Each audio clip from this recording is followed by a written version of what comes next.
Welcome back. The Rays cannot wait for June to end. Just 7-8, shaky starting pitching, and interleague play has not been kind. The Rays dropped to 4-6 against the NL with a dismal showing against the Marlins Friday night.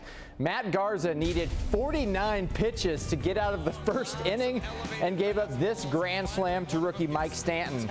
Even the speedy Rays' once trusty base stealing gave way, with B.J. Upton running the team out of a potential rally. Now even worse news. The Marlins will give away 15,000 vuvuzelas, so tough losses will be compounded by headaches from the obnoxious noisemakers. Then add this. The Rays no longer have the best record in baseball thanks to the Yankees' 5-3 win over the Mets. Mark Teixeira tied it at 3 in the third with this 2-run shot to right, and he has certainly gotten his swing going in the month of June. In the next inning, just the fourth, Curtis Granderson belted another 2-run blast to round out the 5-3 score. Phil Hughes earns his 10th win to tie the Rays' David Price for the AL lead. Yankees now a half game up on Tampa Bay, pending tonight's game down in Miami. Former Pinellas Park standout Jesse Litch was back with the Jays, just his second start of the 60-day DL, and was strong. 3 Ks and 7 shutout innings for Litch. But he didn't get the win because it was scoreless into the 8th inning. That's when Aaron Hill pops a 2-run homer. That would cap a 3-run inning for Toronto. It was a 3-0 shutout of San Francisco. They are now just 4.5 games behind the Yankees. Quick U.S. Open note. Phil Mickelson in a familiar spot, second place. So Mick and FSU baseball coach Mike Martin have a lot in common. They know what it's like to be runner-up. Mickelson 5 times in the U.S. Open, and Martin has lost the College World Series title 3 times. Ouch. The Noles have been there 20 times without a title. That's the most ever. Martin's Noles kicked off the College World Series against TCU. It was a good start at the top of the first. Sherman Johnson with his best Willie Mays Hayes. Then the throw is wild to first. Tyler Hull would score. Noles up 1-0. But the bottom of the first was just bad news. Noles starter Sean Gilmartin was roughed up. 5 runs for the Horned Frogs in the first, and you see how Martin's feeling. That was plenty for Matt Perk. The 14th pick in last year's draft went to college instead and shut down FSU. They win it 8-1. The third-ranked Florida Gators start their World Series run tonight at 7 against 6th-seeded UCLA in their opening game. The Gators' turnaround has been swift in year 3 under Kevin O'Sullivan, and its former Plant High star Preston Tucker has helped lead the quick recovery.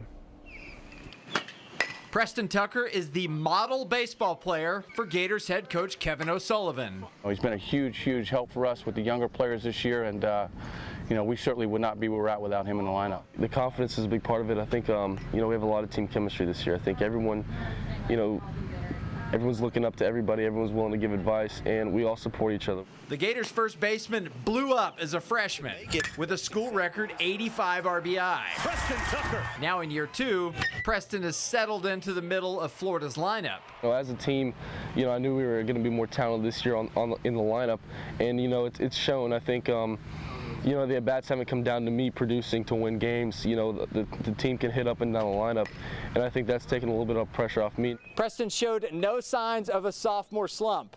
He followed up freshman All-American status by being named second-team All-SEC.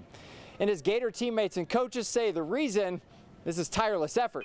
First and foremost, I love his personality. He's tough on himself. He expects to get a hit every time he comes to the plate. He's extremely competitive. There's a long drive. That ball is long gone. He's a great hitter. He listens to the coaches, and he corrects what they're telling him. They'll tell him one thing, and next thing you know, you'll see him in the cage just working on it, and he just comes back and then he'll fix it. Preston's coach says he's the best first baseman in the SEC. Now the nation will see the Gators' most complete player, who's ready to add a World Series title to his budding resume. It'd mean the world. Every guy has been talking about Omaha, but the thing is, on our team, no one's been there yet. So it's a real exciting experience. I just look forward to playing Game 1. All right, not quite like BUCS Fan Fest of yesteryear. You need a roster to learn some of the new names, but fans made their way to Ray J to get a glimpse of the future, led by first-round pick Gerald McCoy. And the vets know this is a chance for an up-close look from the fans. I think it's an awesome opportunity for a lot of the fans that really don't have the opportunity to go to the regular season games and just to be able to come out here and meet a BUCS player face to face and have an opportunity to grab a couple autographs and just share a couple moments with BUCS players and us as players have an opportunity to share a little intimate moments with fans. All right. Yes, indeed. So it's a fun event for the fans. Still a little more time to get out there. Yes, ma'am. Thank you, and thank you for watching. We'll see you back here tonight at 11. Good night.